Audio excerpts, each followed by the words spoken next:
I looked our outfits over. Most greasers don't have real tough builds or anything. They're mostly lean and kind of panther looking in a slouchy way. This is partly because they don't eat much and partly because they're slouchy. Darry looked like he could whip anyone there. I think most of the guys were nervous because of the no weapons rule. I don't know about the Brumley boys, but I knew about the Shepherd's gang who used to fight with anything they can get their hands on. Bicycle chains, pop bottles, pieces of pot, pool sticks, or sometimes even heaters. I mean guns. I kind of like that vocabulary too, even if I am educated. Our gang never went in for the weapons. We're just not that rough. The only weapons we ever used were knives, and shoot, we carried them mostly just for looks. Like Two-Bit with his black-handled switch. None of us had really ever really hurt anybody or wanted to. Just Johnny. And he hadn't wanted to. Hey, Curtis! Tim yelled. I jumped. Which one? I heard Soda yell back. The big one! Come on over here! The guy from Brumley looked at me. What did I tell you? I watched Darry going toward Tim and the leader of the Brumley boys. He shouldn't be here, I thought suddenly. And I shouldn't be here. And Steve shouldn't be here. And Soda shouldn't be here. And Two-Bit shouldn't be here. We're greasers, but not hoods. We don't belong with this bunch of future convicts. We could end up like them, I thought. We could. And the thought didn't help my headache.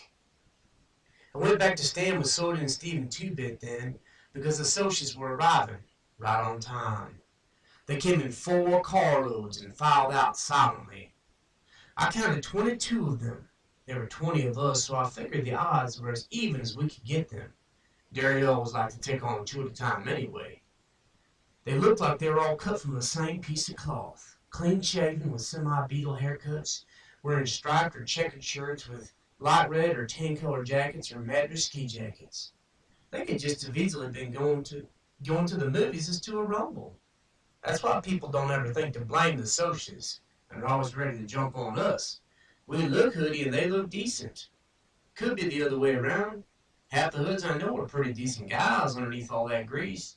And from what I've heard, a lot of the Socials are just cold-blooded mean. But people usually go by looks. They lined up silently facing us, and we lined up facing them. I looked for Randy, but I didn't see him. I hoped he wasn't there. A guy with a mattress shirt stepped up. All right, let's get the rules straight. Nothing but our fists in the first to run loose, right? Tim flipped away his beer can. You savvy real good. There was an uneasy silence. Who was going to start it? Darry solved the problem. He stepped forward under the circle of light made by the street lamp. For a minute, everything looked unreal, like a scene out of a J.D. movie or something. Then Darry said, I'll take on anyone. He stood there, tall, broad shoulders, his muscles taut under his t-shirt, and his eyes glittering like ice. For a second, it looked like there wasn't anyone brave enough to take him on. Then there's a slight stir in the faceless mob of Socials, and a husky blonde guy stepped forward. He looked at Darry and said quietly, Hello, Darryl. Something flickered behind Darry's eyes, and then they were ice again. Hello, Paul. I heard Soda kind of give a squeak, and I realized the blonde was Paul Holden. He'd been the best halfback on Darry's football team in high school, and he and Darry used to buddy it around all the time. He must be a junior in college by now, I thought. He was looking at Darry with an expression I couldn't quite place, but disliked. Contempt, pity, hate, all 3. Why? Because Darry was standing there respecting all of us, and maybe Paul felt only contempt, pity, and hate for greasers. Darry hasn't moved a muscle or changed expression, but you could see he hated Paul now. It wasn't only jealousy. Darry had a right to be jealous. He was ashamed to be on our side. Ashamed to be with the Brumley boys, Shepherd's gang, maybe even us. Nobody realized but me and Soda. It didn't matter to anyone but me and Soda. That's stupid, I thought swiftly. They both come here to fight. They're supposed to be smarter than that. What difference does a side make? Then Paul said, I'll take you. And something like a smile crossed Darry's face. I knew Darry thought he could take Paul any time, but that was 2 or 3 years ago. What if Paul was better now? I swallowed. Neither one of my brothers had ever been beaten in a fight, but I wasn't exactly itching for someone to break the record. They moved in a circle under the light, counterclockwise, eyeing each other, sizing each other up. maybe remembering old faults and wondering if they were still there. The rest of us waited with mounting tension. I was reminded of Jack London's books, where the wolf pack waits in silence for one or two members to go down in a fight. But it was different here. The moment either swung a punch, the rumble would be on. The silence grew heavier, and I could hear the harsh, heavy breathing of the boys around me. Still, Darry and the social walked slowly in a circle. Even I could feel their hatred. They used to be buddies, I thought. They used to be friends. Now they hate each other because one has to work for a living and the other comes from the west side. They shouldn't hate each other. I don't hate the socials anymore. They shouldn't hate. Hold up! A familiar voice yelled, hold it! Darry turned to see who it was, and Paul swung. A hard right to the jaw that would have felled anyone but Darry. The rumble was on. Dallas Winston ran to join us. I couldn't find a social my size, so I took the next best size and jumped on it. Dallas was right beside me, already on top of someone. I thought you were in the hospital! I yelled as the social knocked me to the ground, and I rolled to avoid getting kicked. I was! Dallas was having a hard time because of his left arm. Was it still in bad shape? I ain't down! How? I managed to ask as the social I was fighting leaped on me and we rolled near Darry. Talk some nurse into it with 2-bit switch. Don't you know a rumble in the rumble unless I'm in it? I couldn't answer because the social, who was heavier than I took him for, had me pinned and was slugging the sense out of me. I thought dizzily he was going to knock some of my teeth loose or break my nose or something. And I knew I didn't have a chance. But Darry was keeping an eye out for me. He caught that guy by the shoulder and half lifted him up before knocking him 3 feet with a sledgehammer blow. I decided it would be fair for me to help Dallas since he could only use one arm. They were slugging it out, but Dallas was getting the worst of it. So I jumped on his social's back, pulling his hair and pounding on him. He reached back and caught me by the neck and threw me over his head to the ground. Tim Shepard, who was fighting 2 at once, accidentally stepped on me, knocking my breath out. I was up again as soon as I got my wind, and I jumped right back on the social, trying my best to strangle him. While he was prying my fingers loose, Darry knocked him backwards, so all 3 of us rolled to the ground, gasping, cussing, and punching. Somebody kicked me hard in the ribs, and I yelped in spite of myself. Some associate had knocked one of our bunch and was kicking me as hard as he could, but I had both arms wrapped around the other associate's neck and refused to let go. Darry was slugging him, and I hung on desperately, although that other associate was kicking me, and you better believe it hurt. Finally, he kicked me in the head so hard it stunned me, and I lay limp, trying to clear my mind and keep from blacking out. I could hear the racket, but only dimly through the buzzing in my ears. Numerous bruises along my back and face were throbbing, but I felt detached from the pain, as if it wasn't really me feeling it. They're running! I heard a voice yell joyfully. Look at the dirty! Run! It seemed to me that the voice belonged to 2-bit, but I couldn't be sure. I tried to sit up and saw that the socials were getting into their cars and leaving. Tim Shepard was swearing blue and green because his nose was broken.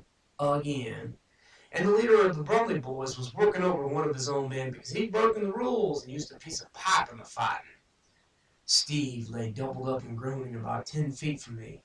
We found out later he had 3 broken ribs. Soda Pop was beside him, talking in a low, steady voice. I did a double take when I saw 2-bit. Blood was streaming down one side of his face, and one hand was busted wide open, but he was grinning happily because the socials were running. We won, Darry announced in a tired voice. He was going to have a black eye, and there was a cut across his forehead. We beat the socials. Darry stood beside me quietly for a minute, trying to grasp the fact that we had really beaten the socials. Then, grabbed my shirt, he hauled me to my feet. Come on! He half dragged me down the street. We're going to see Johnny. I tried to run but stumbled, and Darry impatiently shoved me along. Hurry, he was getting worse when I left. He wants to see you.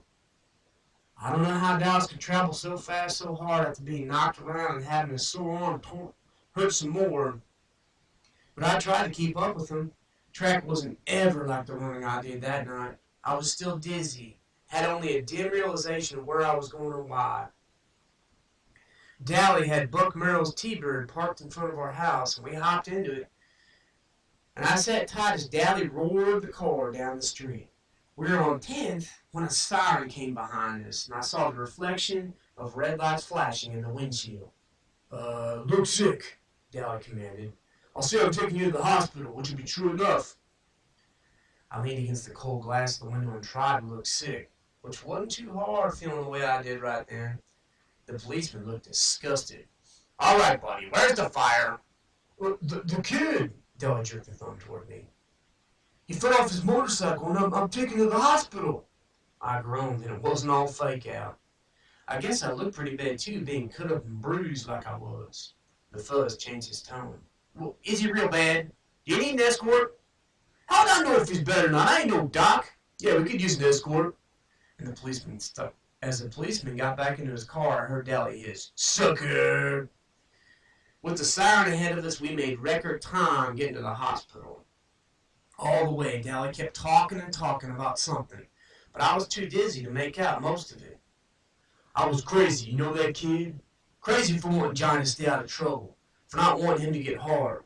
If he'd been like me, he'd never gotten into this mess. If he got smart like me, he'd never run into that church. That's what you get for helping people. Editorials in the paper and a lot of trouble. You better wise up, pony. You get tough like me, you don't get hurt. Look out for yourself, and nothing can touch you. He said a lot more stuff, but I didn't get it all. I had a stupid feeling Darry was out of his mind, the way he kept raving on and on, because Dallas never talked like that. But I think now I would have understood if I hadn't been sick at the time. The cop left us at the hospital, and Darry pretended to help me out of the car. Of course, the minute the cop was gone, Darry let go of me so quick I almost fell. Hurry! We ran through the lobby, crowded past people into the elevator. Several people yelled at us, I think because we were pretty racked up looking. But Darry had nothing on his mind except Johnny, and I was too mixed up to know anything. But that I had to follow Darry. When we finally got to Johnny's room, the doctor stopped us. I'm sorry, boys, but he's dying. No, we gotta see him, Darry said, and flicked out two-bit switchblade. His voice was shaking. We're gonna see him, and if you give me any static, you end up on your own operating table. The doctor didn't bat an eye. Well, you can see him, but it's because you're his friends, not because of that knife. Darry looked at him for a second, then put the knife back in his pocket. We both went into Johnny's room, standing there for a second, getting our breath back in heavy gulps. It was awful quiet. It was scary quiet. I looked down at Johnny.